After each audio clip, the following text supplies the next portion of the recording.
يا أيها المزمل قم الليل إلا قليلا نصفه أو انقص منه قليلا أو زد عليه ورتل القرآن ترتيلا إن ناشئة الليل هي أشد وطئا وأقوم قيلا রব্বুল আলামিন বলেন হাবিব আপনাকে আমি তেলাওয়াত করতে বলেছি তবে তেলাওয়াতের সাথে রাতের নিবিড় সম্পর্ক সুবহানাল্লাহ বলেন না এইজন্য তেলাওয়াতের সাথে রাতের নিবিড় সম্পর্ক তেলাওয়াত রাতে তেলাওয়াত করা ছাড়া পৃথিবীর কোনো মানুষ হাফেজ হয় নাই সুবহানাল্লাহ বলেন না বেদুনে আহে সারগাহি ভোর রাতের কাঁদা ছাড়া কোনো মুহাদ্দিস হয় নাই কোনো ওলি হয় নাই কোনো মুফাসসির হয় নাই কোনো মুহাদ্দিস হয় নাই পৃথিবীতে কোনো হাফেজ কোরআন ভোর রাতে পড়া ছাড়া হাফেজ হয় নাই ইন্না নাশিআতাল লাইলি হিয়া আশাদ্দু ওয়াতআউ ওয়া আকওয়ামু কিলা রব্বুল আলামিন বলেন ভোর রাতে উঠা রাত্রি বেলায় গভীর রাতে উঠে তেলাওয়াত করা এটা আপনার জন্য কোরআন কারীম পড়ার জন্য বড় সহায়ক সুবহানাল্লাহ বলবেন না আচ্ছা যারা ফজর পড়ে না তারা তাহাজ্জুদের মর্তবা বুঝবে কি বলছেন কি বলছি বলেন আবার বলেন তারা তাহাজ্জুদের মর্তবা বুঝবে কি রাতে 3টা বাজে এসে দেখবা আমাদের মাদ্রাসাগুলোতে কিভাবে তেলাওয়াত হয় সুবহানাল্লাহ বলেন না সারা দুনিয়া যখন ঘুমায় এরা তখন তেলাওয়াত করে কেউ বা তাহাজ্জুদে কেউ বা জিকিরে কেউ বা তেলাওয়াতে কেউ বা মুতালায় সুবহানাল্লাহ বলবেন না কি এজন্য দুশমন বলতে থাকুক আমরা তাহাজ্জুদ পড়তে থাকবো ইনশাআল্লাহ ফাতাহাজ্জাদ বিহি নাফিলাতান লাক আসা আইয়াবাতাকা রাব্বুকা মাকামান মাহমুদা রব বলেন হাবিব আপনি পড়ুন আপনি উঠুন তাহাজ্জুদ পড়ুন সুবহানাল্লাহ বলবেন না সুবহানাল্লাহ আজীব ফাতাহাজ্জাদ বিহি যদি একটা শব্দ জুড়ে না দিত নাফিলাতান লাক যদি এই শব্দ জুড়ে না দিত তাহাজ্জুদ উম্মতের উপরে ফরজ হয়ে যেত কি নাফিলাতান লাক এটা নবীর জন্য স্পেশাল বোনাস নাফিলাতান লাকের পরে কি বলেছেন আসা আইয়াবাতাকা রাব্বুকা মাকামান মাহমুদা কথা দিলাম পড়বেন আপনি তাহাজ্জুদ আমি দিব মাকামে মাহমুদ এই জন্য যদি কেউ বলে এদেরকে তাহাজ্জুদ উঠায় কেন আমি বলবো জালেম তুমি কি বুঝবা তাহাজ্জুদের দাম কত কি হ্যাঁ যখন আসমানে সুলুসুল লাইল যখন চলে যায় নাযালা রাব্বু আযজা ওয়া জালিলাস সামাঈদ দুনিয়া সুলুসুল লাইল যখন চলে যায় রব প্রথম আসমানে নাজিল হয়ে যান কামা ইয়ালিকু বিশানি কেমনে নাজিল হন রব যেমন তেমন কি কেমনে নাজিল হন হ্যাঁ রব যেমন নাযালা রাব্বু আযজা ওয়া জাল্লা ইলাস সামাঈদ দুনিয়া 10 জন সাহাবী থেকে হাদিস মরবি 10 জন সাহাবী থেকে কয়জন সাহাবী একটা কিতাব আছে কিতাবুন নুজুল ওয়াস সিফাত এই কিতাবটার মধ্যে 40 তুরুকে 10 জন সাহাবী থেকে এই হাদিসের riwayat মরবি আছে কথা কি বুঝাইতে পারছি নাযালা রাব্বু আযজা ওয়া জাল্লা ইলাস সামাঈদ দুনিয়া রব প্রথম আসমানে নাজিল হয়ে যান কেমনে নাজিল হন আল্লাহই জানে কেমনে নাজিল হন আল্লাহই জানে কি আল্লাহ যেমন নাজিল হয়ে কি বলেন আমার নানু পুরী রহমতুল্লাহ বলতেন সারা দিন বান্দা বলে রব দাও আর ভোর রাতে রব বলে ধরো লও ভোর রাতে কি বলে বলেন সারা দিন বান্দা কি বলে রব এটা দেন আর ভোর রাতে রব বলে ধরো এটা লও দিনবার আমরা বলি আল্লাহ এটা দেন রাতে ভোর রাতে রব বলেন কার কি লাগবে চাও আমি দেওয়ার জন্য তৈরি হয়ে আছি কি হয়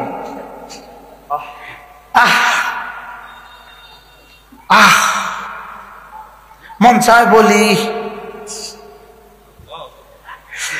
উতলু মা উহিয়া ইলাইকা মিনাল কিতাব যেমন ধরেন একজনে বসে বসে পড়ছে সুবহানাল্লাহ সুবহানাল্লাহ। একজনে বসে বসে পড়ছে আলহামদুলিল্লাহ আলহামদুলিল্লাহ আলহামদুলিল্লাহ, আরেকজনে বসে বসে পড়ছে আল্লাহু আকবার আল্লাহু আকবার, আরেকজনে বসে বসে পড়ছে লা ইলাহা ইল্লাল্লাহ, আরেকজনে বসে বসে তিলাওয়াত করছে সুবহানাল্লাহ। এবার রাসূল বলেন মান আরাদা যিকরি আন মাসআলাতি, মান আরাদা যিকরি, হাদিসে কুদসি, মান আরাদা যিকরি আন মাসআলাতি আ'তাইতুহু আফদালা মা উ'তিয়া আস-সাইলিন, আও কামা ক্বাল আলাইহিস সালাতু ওয়াস সালাম। আল্লাহর নবী বলেন জিকিরের কারণে কেউ যদি, তাসবিহের কারণে, তাহমিদের কারণে, তাহলিলের কারণে, তিলাওয়াতে কোরআনের কারণে কেউ যদি আমার কাছে দরখাস্ত করতে সময় পেল না, দোয়া করার সুযোগ পেল না, সারা দুনিয়ার সমস্ত মানুষগুলো মিলে যত দোয়া করবে, যাদেরকে আমি যত দিব, এই জিকিরওয়ালাকে, এই তাসবিহওয়ালাকে, এই তেলাওয়াতওয়ালাকে, তার সবটা আমি দিয়ে দিব। কি হয়? আমি একবার আরাফায় মিনায় 7-8 তারিখে এই বয়ান করছি। মমিনপুর মাদ্রাসা হাফেজ মহসিন সাহেব রাহিমাহুল্লাহর এক ছেলে হাফেজ জাবের, ইনি করলেন কি, ইনি হাদিস শুনে আরাফার মাঠে ফজর থেকে মাগরিব পর্যন্ত এক খতম কোরআন শরীফ পড়ে ফেলছে। আর এই বছর এবারের হজর সফরে আল আমিন মাদ্রাসার মুহতামিম আজিজুল্লাহ সাহেব, ইনি হাদিস শুনে পুরো আরাফার মাঠে এক খতম কোরআন শরীফ পড়েছে। মান আরাদাহু যিকরি আন মাসআলাতি আ'তাইতুহু আফদালা মা উ'তিয়া আস-সাইলিন। কি হয়? এবার আল্লাহ তাআলা বলেন হাবিব আপনি তেলাওয়াত করুন, উতলু মা উহিয়া ইলাইকা মিনাল কিতাব, আপনি তেলাওয়াত করুন। আপনাকে আপনার আব্বা ইব্রাহিম আমার কাছ থেকে চেয়ে নেওয়ার সময় তেলাওয়াত শর্ত জুড়ে দিয়েছে, অতএব আপনি তেলাওয়াত করুন। সুবহানাল্লাহ। এবার আল্লাহ তাআলা বলেন, আরেক আয়াত আল্লাহ তাআলা বলেন হাবিব আপনি একটু ওদেরকে বলে দেন ইন্নামা উমিরতু আন আ'বুদা রাব্ব হাযিহিল বালদা ওয়া লাহু কুল্লু শাই ওয়া আন আকুনা মিনাল মুসলিমিন ওয়া আন আতলুয়াল কুরআন। সুবহানাল্লাহ, আজীব না? ওয়া আন আতলুয়াল কুরআন উতলু মা উহিয়া ইলাইকা মিনাল কিতাব, আপনি তেলাওয়াত করুন। এবার রাসূল বলেন আপনি আরো বলে দেন, আল্লাহ বলেন আপনি আরো বলে দেন আমাকে আমার রব বলে দিয়েছে ওয়া আন আতলুয়াল কুরআন, আমি যেন কোরআনে কারীমের তেলাওয়াত করি। এবার বলুন তেলাওয়াত কোথায় শিখায়? আরো জোরে সবাই বলেন। না ঠিক করেন, হেফজ মাদ্রাসায়, নুরানি মাদ্রাসায়, কওমি মাদ্রাসায়, কোন মাদ্রাসায়? তাহলে কোরআনে কারীমের তেলাওয়াত ছিল, আছে, থাকবে। তাহলে যেখানে শিখানো হয় আছে, থাকবে, আছে, থাকবে। ইনশাআল্লাহ বলে না ইনশাআল্লাহ? এটাকে আমি বুঝাইতে পারছি আপনাদেরকে? ইনশাআল্লাহ কোরআন ছিল, আছে, থাকবে, মাদ্রাসা আছে, থাকবে ইনশাআল্লাহ। আল্লাহ কবুল করেন।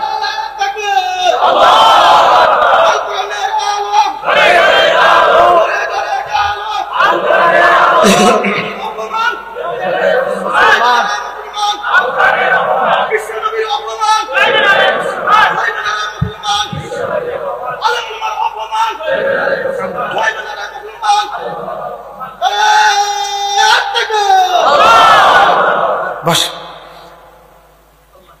ইন্নাল্লাযীনা ইয়াতলুনা কিতাবাল্লাহ ওয়া আকামুস সালাহ ওয়া আনফাকু মিম্মা রাযাকনাহুম সিররান ওয়া আলানিয়া ইয়ারজুনা তিজারাতান লান তাবুর, যারা কোরআনে কারীমের তেলাওয়াত করবা আর যারা নামাজ পড়বা আমার দেওয়া রিজিক থেকে দান করবা। সুবহানাল্লাহ, আমার দেওয়া রিজিক থেকে কি করবা? যখনই দান করার কথা আসছে তখনই আসছে আমার দেওয়া রিজিক। সুবহানাল্লাহ। ওয়া মিম্মা রাযাকনাহুম ইউনফিকুন ওয়া আনফিকু মিম্মা রাযাকনাহুম, আমি যা দিয়েছি যেন রব মনে করিয়ে দিচ্ছেন তুমি তোমার থেকে দিও না, আমি যা দিয়েছি সেখান থেকে দিয়ে দাও। সুবহানাল্লাহ বলবেন না? কি বলছে বলেন, কি বলছে? আরে তোমার কাছে ছিল না কিছু, তোমার কাছে নাই কিছু, তোমার কাছে হয়তো বা থাকবে না কিছু, এখন যা আছে এগুলো আমার দেয়া। এগুলো কার দেওয়া? এই জন্য আমার দেওয়াটা থেকে আমাকে দিয়ে দাও, আমার দেওয়ার থেকে আমাকে দিয়ে দাও। ওয়ানফিকু মিম্মা রাযাকনাহুম, আমি যা দিয়েছি সেখান থেকে দান করে দাও। আল্লাহ তাআলা বলেন যারা তেলাওয়াত করবে, যারা নামাজ পড়বে, আমার দেওয়া রিজিক থেকে আমাকে দিবে। সুবহানাল্লাহ। আমার দেওয়া রিজিক থেকে কি করবে? আমাকে দিবে। আবার কোন? আবার বলেন আমার দেওয়া রিজিক থেকে। তাহলে যা যার পকেটে যা আছে এগুলো কার দেওয়া? আবার বলেন। যেমন ধরেন আপনি বাজারে গেছেন, আপনার ছোট ছেলেটাও আপনার কাছে ছিল, আপনার সাথে ছিল, তা আপনি বাজারে যাওয়ার আগে ওকে 500 টাকার 100 টাকার 5টা নোট দিলেন, বললেন এগুলো তোমার কাছে থাক। করে কি করে না মানুষ? সফরে যাওয়ার সময় সাথে ছেলেরা থাকলে কিছু কি করতে হয়, তার পকেটে কিছু দিতে হয়, যেন সে হারিয়ে না গেলেও অসুবিধা না হয়, যেন সে নিজের ইচ্ছে মতো চকলেট, ইচ্ছে মতো কিছু খেতে পারে। এখন বাজারে গেছে রিক্সা দিয়ে দুজনে, সিএনজি দিয়ে দুজনে, ছেলে আর বাবা দুজনে বাজারে গেছে। বাজারে যাওয়ার পথে আগে দিয়ে 500 টাকা দিয়ে দিছে। 500 টাকা কি করছে? দিয়ে দিছে। এটা তোমার কাছে থাকুক। 100 টাকার 5টা নোট দিয়ে দিছে। বাজারে গিয়া রিক্সা ভাড়া দিবে, এখন বাবার কাছে ভাঙতি টাকা নাই। কথা কয় হইতে পারে কি পারে না? এবার বাবা ছেলেকে কি বললো, ওই যে তোমাকে 500 টাকা দিলাম, 100 টাকার নোট 5টা দিলাম, ওখান থেকে ভাড়াটা দিয়ে দাও, বাবা আবার তোমাকে পরে দিয়ে দিব। এখন ছেলে কি বললো, জি বাবা, জি জি জি বাবা, পকেটে হাত দিয়ে তাড়াতাড়ি 100 টাকা দিয়ে দিছে। এবার বলুন তো বাবা খুশি হয়েছে না নারাজ? হ্যাঁ, একটু পরে বাবা ভাঙতি হয়েছে, আর আবার 100 টাকার পরিবর্তে আবার 200 টাকা দিয়ে দিচ্ছে। রাখ তোর কাছে রাখ। খুশি না বেজার? আচ্ছা যদি এবার বাবা বলতো এই দে তো, ওখান থেকে রিক্সা ভাড়াটা দিয়ে দিত, ছেলে বলে আমি দিব না। আচ্ছা এবার বলেন দৃশ্যটা কেমন হয়েছে? হ্যাঁ, বাবা এবার নারাজ হয়েছে না খুশি হয়েছে? কি দিয়ে? আমি দিলাম তোরে, তুই রিক্সা ভাড়াটা দিলি না। তোরা আমি দিলাম, তোরে কি, আর তুই এটা দিলি না, বেদফ। আর বলবে কি বলবে না বলেন? এবার আল্লাহ তাআলা হুবহু এটা বলেন, এই এই শুনো, আমি যে তোমাকে দিয়েছি অনেক, ওখান থেকে কিছু দিয়ে দাও আমাকে। তাই বললাম রব্বুল আলামিন যদি আমি আপনার দেওয়াটা আপনাকে দেই, আপনি আমাকে কি দিবেন? রব বলেন যাও 1 এ 10 আবার ফেরত দিব। 1 এ 10 আবার কি করব? আবার ফেরত দিব। রব্বুল আলামিন 1 এ 10 আমার হবে না, আর বাড়তে হবে। সুবহানাল্লাহ। রব যেন বলেন যাও 1 এ 70 দিব। আমি বললাম আমার হবে না, আরো বাড়েন। যাও 1 এ 700। অথচ ওই এক কার, ওই এক কার। এবার দিতে দিতে কত দেয়? এবার আমি বললাম রব্বুল আলামিন 700 যদি দেন, আমার জীবনের প্রতিটা আমল যদি 700 করে দেন, তবুও তো একদিন শেষ হয়ে যাবে। একদিন কি হয়ে যাবে বলেন? একদিন শেষ হবে কি হবে না? এরপর আমি কি করব? আল্লাহ তাআলা বলেন এরপরে শুনো, তোমার আমল, তোমার প্রাপ্তি তো একদিন শেষ হয়ে যাবে, এরপরে তুমি কি করবা? এরপরে যাও, কথা দিলাম আমি না আমার ফজলের গোডাউন থেকে শুধু বাড়াবো। কি হয়? লিওয়াফিয়াহুম উজুরাহুম, লিওয়াফিয়াহুম উজুরাহুম। রব্বুল আলামিন বলেন যারা 3টা কাজ করবা, 1 নম্বরে কোরআন কারীমের তেলাওয়াত করবা, 2 নম্বরে আমার দেওয়া রিজিক থেকে, 2 নম্বরে নামাজ পড়বা, 3 নম্বরে আমার দেওয়া রিজিক থেকে খরচ করবা। এরা এমন এক ব্যবসা করে যেটা কখনো লস হবে না, কখনো ধ্বংস হবে না। আমি বললাম রব্বুল আলামিন দিবেন কি সেটাও একটু বলে দেন। রব বলেন লিওয়াফিয়াহুম উজুরাহুম, কথা দিলাম তোমাদের আজর পুরা পুরা দিব। আজব কি করবেন? আমি বললাম পুরা পুরা দিলে কত দিবেন? হইতে পারে 1 এ 70 দিবেন, হইতে পারে 1 এ 700 দিবেন, হইতে পারে 1 এ 7 লাখ দিবেন, হইতে পারে 1 এ 7 কোটি দিবেন, হইতে পারে 1 এ 49 লাখ কোটি দিবেন। দিবেন সংখ্যা দিয়ে দিবেন, লাইওয়াফিয়াহুম উজুরাহুম, সংখ্যা দিয়ে দিয়ে পুরা পুরা করে দিব। আমি বললাম রব্বুল আলামিন সংখ্যা দিয়ে দিয়ে যদি পুরা করে দেন তো একদিন তো শেষ হয়ে যাবে, আমার আমলের প্রাপ্তি শেষ হয়ে যাবে। এরপরে আমি জান্নাতে কি দিয়ে চলবো? রব্বুল আলামিন বলেন ওয়ায়াজিদাকুম মিন ফাদলি, এরপরে কথা দিলাম শুধু বাড়াবো, শুধু বাড়াবো, শুধু বাড়াবো, শুধু বাড়াবো, শুধু বাড়াবো, শুধু বাড়াবো, শুধু বাড়াবো, শুধু বাড়াবো, শুধু বাড়াবো, শুধু বাড়াবো, শুধু বাড়াবো, শুধু বাড়াবো, শুধু বাড়াবো। আমি বলে রব্বুল আলামিন এই বাড়ানো কোত্থেকে বাড়াবেন? রব্বুল আলামিন বলেন মিন ফাদলিহি, এবার তোমার আমল দিয়ে বাড়াবো না, এবার আমার ফজলের গোডাউন দিয়ে বাড়াবো। কি? ইন্নাহু গফুরুন শাকুর, শাকুর। এই ঈমান আমল বানাতে গিয়ে, তেলাওয়াত করতে গিয়ে, নামাজ পড়তে গিয়ে, দিতে গিয়ে যদি কিছু ভুল চুলগুলো হয়ে যায়, আমি এগুলো মাফ করে দিব, আমি গফুর। এখানে যদি ছাত্রদেরকে কোরআনে কারীম শিখাতে গিয়ে যদি একটু পিটাপাটা দিয়েও দাও, আমি মাফ করে দিব। সুবহানাল্লাহ। কি আমি কি করে দিব? ইন্নাহু গফুরুন শাকুর। ত্রুটি বিচ্যুতিগুলো আমি মাফ করে দিব, শাকুর। আর যা যা করেছ, যা যা দিয়েছ, আমি এগুলো না কৃতজ্ঞতার সাথে রিসিভ করব। আমি এগুলো কৃতজ্ঞতার সাথে কি করব? কারণ আমি শাকুর। আমি কি? সুবহানাল্লাহ। আমি কি? আমি শাকুর। তোমারটা আমি বড়। দেখবেন আপনাদের রিসিটের নিচে লেখা থাকে কৃতজ্ঞতার সাথে গ্রহণ করা হলো। রব্বুল আলামিন বলেন ইন্নাহু গফুরুন শাকুর। আমি গফুর, আমি শাকুর। আমি কি? আমি গফুর। আমি কি? আল্লাহ। আল্লাহ মেহেরবানি করে আমাদেরকে কথাগুলো বোঝা মানা সহজ করে দেন। সকলে বলি আমিন। কটা জিনিস পাইলাম? ভুলে গেছি। কি কি? কোরআনে কারীমের তেলাওয়াত। এখন তো বলবেন হুজুর, আমরা যারা কোরআন শরীফ পড়তে পারি না, আমরা বেচারারা কি করব? উত্তর হলো, আপনি যদি 10টা সূরাই পড়তে পারেন, আপনি যদি বিশুদ্ধ 10টা সূরা পারেন, প্রতিদিন যদি এই 10টা সূরাই আপনি আধা ঘন্টা করে পড়েন, হাফেজে কোরআন আধা ঘন্টা তেলাওয়াত করে, কারিয়ে কোরআন আধা ঘন্টা তেলাওয়াত করে যে পরিমাণ নেকি পাবে, আপনিও সেই পরিমাণ নেকি পাবেন। যে আমরা যে পড়ি না, বাস্তব না বাস্তব? হাফেজ সাহেবরা আধা ঘন্টা পড়ে না জোর বলেন, পড়ে না 1 ঘন্টা পড়ে না কারি সাহেবরা পড়ে না ওলামা ইকরাম পড়ে না। আমরা যারা 10টা সূরা পারি, আমরা কেন এগুলো পড়ি না? বুঝতে পারলাম না। বুঝতে পারছি নি? আপনি যদি কুল হুয়াল্লাহু আহাদ এই সূরাটাই যদি আপনি 10 বার পড়েন, এই সূরাটাই যদি 50 বার পড়েন, হাফেজ কোরআন এই 50 মিনিটে, হাফেজ কোরআন এই 20 মিনিটে তেলাওয়াত করলে যেই পরিমাণ সওয়াব পাবে, আপনিও হুবহু সেই পরিমাণ সওয়াব পাবেন। এই বুদ্ধিটা কেমন হলো বলেন? হ্যাঁ, বুঝতে পারলাম না। আচ্ছা, আপনি সূরা ফাতিহাটা পারেন কিনা? জোরে পড়েন। তাহলে আপনি যদি সূরা ফাতিহা আধা ঘন্টা লাগিয়ে বসে বসে পড়েন, আল্লাহর নবী বলেন হাল ইয়াস্তাতিউ আহাদুকুম আন ইয়াকরা সুলুসাল কুরআন ফি কুল্লি লাইলা। পারবা কি কেউ প্রতি রাতে কোরআনে কারীমের 3 ভাগের 1 ভাগ পড়ে ঘুমোতে? কোরআনে কারীমের 3 ভাগের 1 ভাগ পড়ে ঘুমাতে? সাহাবা বলেন আইয়ুনা ইয়াস্তাতিউ ইয়া রাসূলুল্লাহ, কার পক্ষে সম্ভব প্রতি রাতে কোরআনে কারীমের 3 ভাগের 1 ভাগ পড়ে ঘুমাবে? রাসূল বলেন কেন পারবা না? সূরাতুল ইখলাস লা তা'দিলু সুলুসাল কুরআন।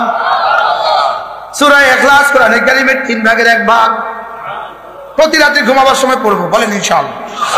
আবার বলেন ইনশাআল্লাহ। আচ্ছা, এটা যদি একসাথে 10 বার পড়েন, আচ্ছা যদি 20 বার পড়েন, আচ্ছা যদি 30 বার পড়েন, এবার কেমন হবে বলেন? পড়বো ইনশাআল্লাহ।